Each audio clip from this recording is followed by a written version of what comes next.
There is something that I used to call football heritage. वैसे तो proper review की जगह मैं सीधे जोसे मourinho की क्लिप डाल सकता था। दिस इज फुटबॉल हेरिटेज वाली, जो 2018 में बहुत फेमस थी, जब हम सेविया से ही बाहर हुए थे, बट चैंपियंस लीग में बाहर हुए थे, क्योंकि हम आज तक सेविया को हरा नहीं पाए हैं नॉकआउट फुटबॉल में, चाहे यूरोपा लीग हो चाहे चैंपियंस लीग हो। इस बार हम सेमीफाइनल में बाहर हुए थे यूरोपा लीग के, इस बार हम क्वार्टर फाइनल में ही बाहर हो गए। हम सेमीफाइनल स्टेज तक कम से कम नहीं गए, क्वार्टर फाइनल में ही बाहर हो गए, जिससे आपका गोबर किया था पिच पे की बात करनी तो बनती है, क्योंकि किसी को भी एक्सपेक्टेड नहीं था इस लेवल ऑफ परफॉर्मेंस। एंड कायदे से अगर आप इस परफॉर्मेंस को देखो, तो जो आखिरी के 10 मिनट हम खेले थे फर्स्ट लेग में, जिसमें यूनाइटेड दो ओन गोल खाई थी, बिल्कुल आउट ऑफ नोवेयर थे, पता नहीं क्या परफॉर्मेंस थी, did not reflect the first 80 minutes of the match, जिसमें यूनाइटेड कंपैरेटिवली सही थी। फर्स्ट 80 मिनट्स क्या, 60 मिनट्स कहूंगा, फर्स्ट लेग का आखिरी आधा घंटा यूनाइटेड का कहीं से भी अच्छा नहीं था। या आप कह सकते हो जिस लेवल पे हमने स्टार्ट किया था, जिससे 2-0 की लीड मिली थी, वो वैसा कहीं भी नहीं था। और ये 90 मिनट जो सेकंड लेग खेले, वो एक तरीके से वो 10 मिनट का एक्सटेंशन था, क्योंकि समझ नहीं आया मुझे हमारी पिच क्या थी आज। हाँ, हमारी team was not the first choice team, we did not have Lisandro, we did not have Varane, we did not have Bruno. बहुत तीनों काफी कोर प्लेयर्स हैं हमारी टीम के, तीनों हमारी स्पाइन को फॉर्म करते हैं पिच पे, बट हमारे बाकी दो प्लेयर्स स्पाइन के एज प्रेजेंट थे, De Gea and Casemiro, and both had a game to forget. अगर मैं डेहिया की बात करूं, डेहिया की मुझे करने की काई तो जरूरत नहीं है, जिन लोगों ने मैच देखा था उनको पता है कि De Gea did not cover himself in glory. पहले गोल पे भी देखो तो स्प्लिट ओपिनियन है कि क्या डेहिया को क्लियर कर देनी चाहिए थी, बट फिर ये बात भी आती है कि मैगवायर ने उस समय बॉल मांगी थी, he wanted the ball to be played to him, उसने इशारा किया था, बॉल मिलने के बाद he took the riskiest option. उसके बाद बहुत ऑप्शन थे, या तो उस पर अगर प्रेशर दिख रहा है उसको वो क्लियर कर सकता था, या वो बॉल होल्ड कर सकता था, या वो डेहिया को वापस पास दे सकता था। और सबसे रिस्कीएस्ट ऑप्शन ये था कि जब आप लूज डाउन हो रहे हो दो प्लेयर से, तो अपने साइड में फुल बैक को बॉल प्ले करो, और रिस्कीएस्ट ऑप्शन काम नहीं आया। मैगवायर की गलती है उस समय। फर्स्ट गोल में मैं ये भी मान सकता हूँ कि De Gea should have taken the safer option. आप कायदे से देखो, हम जिस टाइप की फुटबॉल खेलना चाहते हैं, अगर हम लॉन्ग टर्म में playing out from the back अपना स्टाइल बनाना चाहते हैं, तो अपना मेजोरिटी ऑफ क्रिटिसिज्म डेहिया पे फर्स्ट गोल के लिए एटलीस्ट टारगेट नहीं करना चाहिए हम लोग को, क्योंकि उस सिचुएशन में any other keeper who plays in a system जब playing out from the back चलता है, चाहे आप ब्रामली को देख लो आर्सेनल में, एलिसन को देख लो लिवरपूल में, चाहे आप एडरसन को देख लो मैनचेस्टर सिटी में, all of them would have made that pass. But फिर यहाँ पे एक ये सिचुएशन आ जाती है कि they play a pass to a player who is far more capable on the ball, far more comfortable on the ball, उसकी mobility, उसकी इन जनरल आप कह सकते हो सेंटर बैक की playing ability is far superior than Maguire. आप Ruben Diaz को देख लो, वैन डाइक को देख लो, कोनाटे को देख लो, चाहे कोनाटे ने लीड्स अगेंस्ट सिमिलर गोल खाया था, और आर्सेनल के केस में अगर आप गैब्रियल को देख लो या सलीबा देख लो, सारे are far more accomplished centre backs than Maguire. आप यूनाइटेड में ही देख लो, अगर मार्टिन ब्रांड में से कोई भी होता, it's very unlikely that this situation would have happened. तो आप फर्स्ट गोल पे दोनों को आप कल्पेबल मान सकते हो, बट दूसरे गोल पे देखो जिस मैनर से वो हेडर लगा था, ऐसा तो नहीं बिल्कुल पिक्चर परफेक्ट हेडर था कि बिल्कुल कॉर्नर में मार दिया था, या इतना पेस था हेडर पे कि कीपर कुछ नहीं कर सकता था, कीपर वाज हेल्पलेस। उसमें क्या डेया ने अपनी क्या जंप में टाइम करी, क्या किया, did he miss just the ball, क्या उसे लग रहा था बॉल ऊपर चली जाएगी क्रॉस बार के, मुझे समझ नहीं आया, because the ball was not hit with a lot of power, तो सेवेबल थी। एंड जिस हिसाब से वो अंदर गई, मुझे लगा डेया रिएक्टेड वेरी लेट, समझ नहीं आया ना, ऐसा भी नहीं था कि डेया के सामने कोई ऐसे डिफेंडर अटैकिंग प्लेयर ऑब्स्ट्रक्ट कर रहा है उसके विजन को। तो उसमें भी मुझे एग्जैक्टली समझ नहीं आया कि क्या कीपर की गलती है उसमें, या क्या बॉल ऐसे लगी थी, क्या हुआ, मतलब मिस जजमेंट था, बट कहीं ना कहीं कीपर की गलती है। तीसरे गोल पे मुझे बात करने की जरूरत है नहीं, I don't know what day was trying, why was he taking a touch, और जिस तरीके से टच ले रहा था, पैर खोल के टच ले रहे थे, मतलब ऐसे मैं फुटबॉल खेलता हूँ पार्क में, वैसे लेवल टच ले रहा था De Gea. And then that is what happened, उसने बिल्कुल मिसजज कर बॉल को, ended up going to Nesyri. बहुत सिंपल फिनिश था, उसके स्ट्रॉन्गर फुट पे था। आप ओवर द कोर्स ऑफ दो लेग देखो, जिससे आपके हम गोल खाए हैं, उनमें से कितने गोल ऐसे हैं जिसमें आप ऐसे ना हाथ खड़े करके कह सकते हो यार इसमें नहीं कर सकते थे, ऑपोजिशन टीम ने आउट प्ले कर दिया। बट फिर आप चीज भी देखो कि आप गोल्स की क्वालिटी हटा दो, सेकंड लेग में there only deserve to be one winner. ठीक है, स्कोर लाइन 3-0, तो मुझे ये कहने की जरूरत नहीं है कि deserve to be one winner, that was Sevilla. But अगर आप इन जनरल परफॉर्मेंस देखो, पूरे लेग में मुझे एक पॉइंट पे भी ऐसा नहीं लगा कि हम गोल मार सकते हैं। बस एक होता ना रे ऑफ होप थी मेरी, जब हमारा जो दूसरा गोल पड़ा था फर्स्ट हाफ में, वो that was marginally off side, Maguire marginally on side था, तो Acuna was held to be outside. तो मुझे लगा कि मे बी ये सिग्नल होता ना कि कभी बार आपकी हल्की सी किस्मत आपकी चल गई, तो you could make a come back. हमने कहीं ना कहीं उम्मीद लगा के बैठा हुआ था, but all that hope was in when, क्योंकि कायदे से देखो पूरे सेकंड लेग में मुझे एक ऐसी मूवमेंट नहीं लगी जहां पे यूनाइटेड ने थ्रेटन कराओ, कंस्ट्रक्टिव अटैक बनाया हो, और बिना ब्रूनो के हमारे मिडफील्ड डिफेंस अटैक में जो लिंक है ना, बिल्कुल बिखर गई इधर से उधर। अब मैंने ये बात भी कही थी शुरू में कि डेहिया वाज टू, कैसेमीरो की अगर मैं बात करूं तो Casemiro was so sloppy today. Second goal सेविया ने मारा जो अल्टीमेटली डिसअलाउ हो गया, जैसे आप कैसेमीरो ने बिल्कुल आलसी तरीके से बॉल पास करी, then he was not recovery back, जितनी आप उस इंटेंसिटी से उसे देखोगे कि अपनी मिस्टेक को जिस इंटेंसिटी से वो रेक्टिफाई करता है, जो अपने वो स्टैंडर्ड एक्सपेक्ट करता है, जिस लेवल की स्टैंडर्ड वो खुद सेट करता है, बाकी प्लेयर लिए, वो उसने आज बिल्कुल भी होल्ड अप नहीं करे।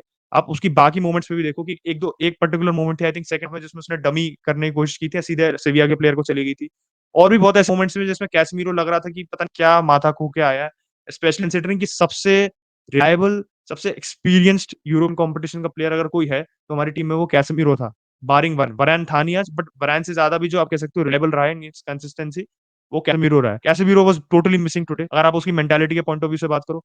एरिक्सन की अगर मैं बात करूं, एरिक्सन की लिमिटेशन सबको पता है, ऐसा नहीं एरिक्सन की लिमिटेशन किसी को पता नहीं है कि फ्रेड कभी कभार एरिक्सन की जगह टीम में क्यों खेल रहा था। बिकॉज फ्रेड ऐसा प्लेयर है जो चाहे पासिंग एबिलिटी बहुत ज्यादा नहीं रखता हो, बट प्रेसिंग उसकी अच्छी है।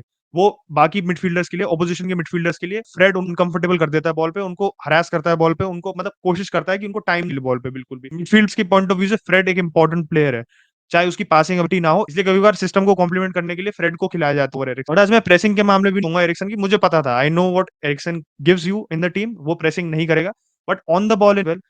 एरिक्सन की पासिंग आज इतनी ऑफ थी, मतलब एरिक्सन से कभी एक्सपेक्ट नहीं सकता। आप सोचो पिछले मैच में एवर्टन के Eriksen came into the starting lineup late, Sabitzer injure हो गया था वार्म अप में, उसके बाद एरिक्सन ने मतलब जस्टिफाई किया उसका इंक्लूजन, और वो क्यों इतना रिलायबल है कि वो एक हो रहा है कंपोजर ऑन द बॉल उसके पास रहता है। ठीक है, he is not the ball carrier, उसकी बॉल कैरिंग कोई बहुत एलिट नहीं है, बट गेम सेंस, उसका गेम प्रेजेंस इतना अच्छा है कि उसे पता है कब कहाँ बॉल पास करनी है, कब बॉल पे टाइम लेना है, कब सेफ पास खेलना है, कब क्रिएटिव पास खेलना है। आज भी देखो इस टाइमिंग और होती है ना, आप मैच को कैसे जज करते हो, मुझे समझ नहीं आया कि कभी बार आप जब सेफ पास होना है तो आप सेफ पास नहीं खेल रहे, आप रिस्की पास ले रहे हो। जो कभी बार ब्रूनो को ब्लेम करते हो ना कि ब्रूनो हर समय मतलब हॉलीवुड पास देना चाहता है, वो आज एरिक्सन कर रहा था। Eriksen was completely off the pace.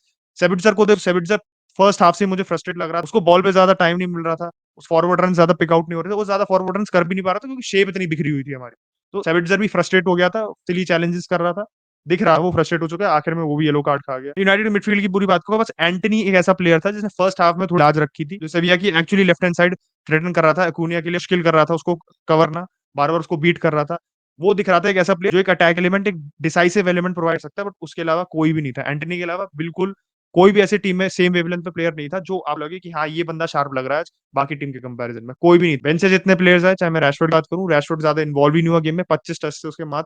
And एक में बीच में एक ऐसा प्लेयर था जिसमें रैशफोर्ड बिल्कुल भी इन्वॉल्व नहीं हुआ था, मतलब उसमें पास ही नहीं प्ले हुआ था। All of our play was trying to go centrally, हम एमलेस बॉल्स खेल रहे थे।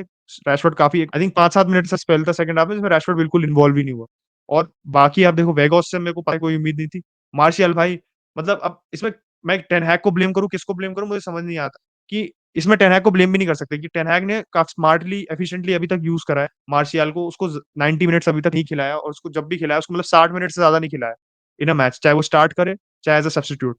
बट आज मतलब आप क्या कर सकते हो, मतलब ऐसा होता है ना कि मतलब मार्शियल माचिस की तिल्ली की, तो मुझे समझ नहीं आता इतनी जल्दी ब्रेकडाउन, इंजर हो गया, he was dealing with that injury, और मुझे लग रहा था जब जैसे आपके एक्सप्रेशन से फेस पे कि हाँ इस बंदे को उतारना पड़ेगा सूनर और लेटर, और यही करना पड़ा हमारे को मार्शियल के साथ। Martial got injured, but martial की इंजरी से ऐसा नहीं कि मार्शियल अगर पिच पे होता तो हम क्या कर लेते, हम जीत जाते, हम स्कोर लाइन जो थी वो नहीं होती। मार्शियल के इंजर होने के बाद भी जैसी परफॉर्मेंस थी वो वैसी ही रही, कचरा ही रही, वो बिल्कुल ही कचरा रही। बट यहाँ पे मैं सविया की तारीफ करना चाहूंगा, and I don't want to do this, but पिछली 5 बार यूनाइटेड की जो एग्जिट्स रहे हैं यूरोपियन कॉम्पिटिशन में वो सारी स्पेनिश टीम्स के थ्रू ही रहे हैं। इस बार लग रहा था कि जो स्पेनिश टीम्स हमारे लिए बोगी रहती है हमेशा यूरोपियन कॉम्पिटिशन पे, वो जिंक्स हमने कहीं ना कहीं बीट कर, क्योंकि हमें ग्रुप में सोसिएडाड मिली, we were able to cope with them कहीं ना कहीं। ठीक है हमने सेकंड फिनिश करा, बट कहीं ना कहीं उनके साथ कोप कर लिया था। बार्सिलोना को हरा दिया था प्ले ऑफ राउंड में, बेटिस को हरा दिया था हमने राउंड ऑफ 16 में। तो we had coped with all the Spanish teams which face over, and सारी टीम्स इस समय ला लीगा ज्यादा अच्छा कर रही है। अगर आप उन सेविया से खिला दो, हो सकता है कि सारी टीम सेविया से जीते ही, जिस हिसाब से ला लीगा में उनकी पोजीशनिंग है 13 इस समय ला लीगा में वो। तो we lost against worst Spanish team we have faced this season, but the Spanish which we have never managed to beat, ये सबसे ज्यादा ध्यान रखना पड़ेगा। और सेविया को मिनट 1 से आज देखो, उनकी प्रेस, उनका मतलब हो सकता है ना कमिटमेंट, उनका पैशन, उनकी डिजायर, सब चीज उनकी पूरी गेम में मैं एक जगह भी नहीं क्वेश्चन कर सकता, because they outplayed United in terms of mentality, मतलब पता नहीं कितनी by how many times I can, चाहे प्लेयर के पास क्वालिटी नहीं हो, बट वो होता है ना कि आप स्टम्प में इतने वेल ड्रिल्ड हो and when you are up for the occasion you will definitely win. और United was completely missing, the whole team was missing, ऐसा लग रहा था कि जबरदस्ती खिलाया जा रहा है उनको। एंड मुझे यूनाइटेड के साथ यही डर लगता है कि जब से सर एलेक्स फर्गुसन गए हैं तब से यूनाइटेड के साथ एक रिकर थीम ये रही है कि United can go on good runs of form, United can win a trophy here and there, but एक कहीं ना कहीं एक बाप के दिमाग में ना, एक बैक योर माइंड एक अनसर्टेनिटी रहती है कि यूनाइटेड कभी ना कभी फंबल कर सकती है, कभी ना कभी फक अप करती है, एंड वो हमें पता नहीं कब हो सकता है, वो चाहे छोटी टीम के अगेंस्ट भी हो सकता है, वो बड़ी टीम के अगेंस्ट भी हो सकता है, एंड वो सिया के खिलाफ ही हुआ। मतलब कायदे से तो ये हमें एक्सपेक्ट करना चाहिए था because this is football heritage as I said in the introduction of the video. But Sevilla की शेप की तारीफ करूंगा आज। सेविया बिल्कुल टाइम नहीं अलाउ कर रही थी, कोई भी प्लेयर को कहीं स्पेस नहीं मिल रहा था। उनका कॉन्फिडेंस ऑन द बॉल देखो, वो टू ऑन एग्रीगेट जीत रहे हैं फिर भी they look like they wanted third goal more than we wanted to chase game and equalize. वो हमसे ज्यादा पैशन दिखा रहे थे।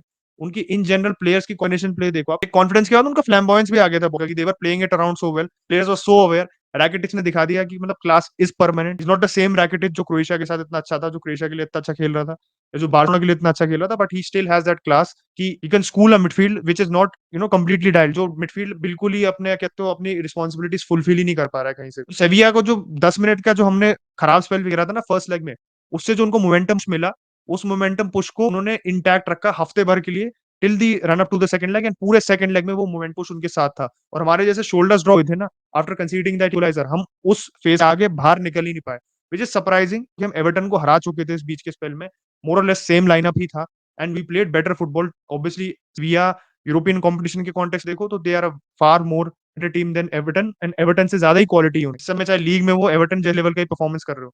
बट अल्टीमेटली बात आती है कि कहीं ना कहीं, जैसे मैंने चैंपियंस लीग में भी बात की थी कि मैड्रिड एसी मिलान जो जीत गई थी अपने मैच में, चाहे Napoli and Chelsea had created a lot of chances and they had opportunities to come back in the match, but कहीं ना कहीं एक वो experience in European competitions, that experience of winning before कहीं ना कहीं into play आ जाए। चाहे आपका मैनेजर इस समय might be the worst manager they have had in recent years, शायद उनकी लीग में ला लीगा में 40 साल बाद इतनी वाहियात परफॉर्मेंस हो रही है, but despite all of that they thoroughly played United today and deserve to win। इससे ज्यादा मैं कुछ कह नहीं सकता। मैं सैंचो की बात कर रहा था, सैंचो की परफॉर्मेंस आज देख लो। ठीक है मैं बात करता हूँ ना कि सैंचो के साथ हमारे को पेशेंट रहना पड़ेगा, बट ऐसे क्रूशल मोमेंट्स जब आपके majority of the side is not providing that moment of inspiration, आप ऐसे प्लेयर को एक्सपेक्ट करोगे। कॉम्पिटिटर ने भी मेंशन किया था मैच में कि यूरोपियन स्टेज पे कभी बार सैंचो डॉर्टमंड के लिए वो क्रूशल प्लेयर था कि कुछ कुछ मैचेस में हालैंड गोल मारता था but Sancho provided the moment of inspiration. Champions League में बार्सिलोना के खिलाफ सैंचो ने गोल मारा हुआ है। He has been that player जो डॉर्टमंड में होता था ना कि एक एलिमेंट ऑफ सरप्राइज, एक individual quality of individual brilliance दिखा देता था, वो बिल्कुल नहीं। और फिर गोइंग इनटू द समर, सारी सिचुएशन असाइड कर दो, टेक ओवर वेक और जो भी होगा, मैं ये कि चल रहा हूँ कि ठीक है हमारा टेक ओवर हो गया, we are going to be in a position जहाँ पे हम पॉजिटिवली रिक्रूट कर सकते हैं प्लेयर्स को। इन सब प्लेयर्स का क्या करना पड़ेगा, because I do not want a United side which is capable of giving this shock result जिसमें सारे प्लेयर्स अचरा खेल रहे हैं इन द फ्यूचर। अगर हम चाहते हैं कि हम compete करें प्रीमियर लीग के लिए या एनी एलीट यूरोपियन ट्रॉफी जिसमें हम hopefully will be playing in the champions league next season, तो चैंपियंस लीग में ऐसे परफॉर्मेंस के साथ तो हम ग्रुप स्टेज से बाहर निकलना बहुत मुश्किल है। आप नॉकआउट स्टेजेस की तो बात करें तो बहुत क्रूशली हमारे कोई जो प्लेयर्स हैं वो आर अंडर परफॉर्मिंग, जिसका हमने पेशेंस दिखाया था। कहीं ना कहीं एक रूथलेस स्ट्रीक देनी पड़ेगी। I have never said before for Sancho, but अगर आप एलीट परफॉर्मेंस चाहते हो आपको एलीट स्टैंडर्ड्स भी सेट करने पड़ेंगे। A lot of players in our team are not meeting those standards on a regular basis, तो इट इज डेफिनेटली टाइम कि हम काफी प्लेयर्स हमारी टीम में उनका स्टेटस इन द टीम दोबारा रीअसेस करें, जब जाके हम इस साइड को प्रॉपरली इंप्रूव करते हुए सकते हैं। और जो ट्रेजेक्टरी है वो तभी तभी वो एक अपवर्ड मूवमेंट में जाएगी अगर हम ये असेसमेंट ढंग से करेंगे एंड ढंग के प्लेयर्स लाएंगे जो अपने हेड्स ड्रॉप ना करे, जो अपने शोल्डर्स ड्रॉप ना करे, जो अपनी मेंटालिटी ड्रॉप ना करे क्रूशियल स्टेजेस में। तो ये थी मेरी thoughts on the miserable 90 minutes जो मेरे को देखने पड़े थे आज सेकंड लेग में। बहुत ही वाहियात परफॉर्मेंस थी। This is not what I was expecting, this is not what I wanted to see. आप लोगों के क्या थॉट्स है, लेट मी नो। अगर मैंने कोई पॉइंट मिस कर दिया हो तो let me know in the comment section below. आपको क्या डिसअपॉइंटिंग लगा आज?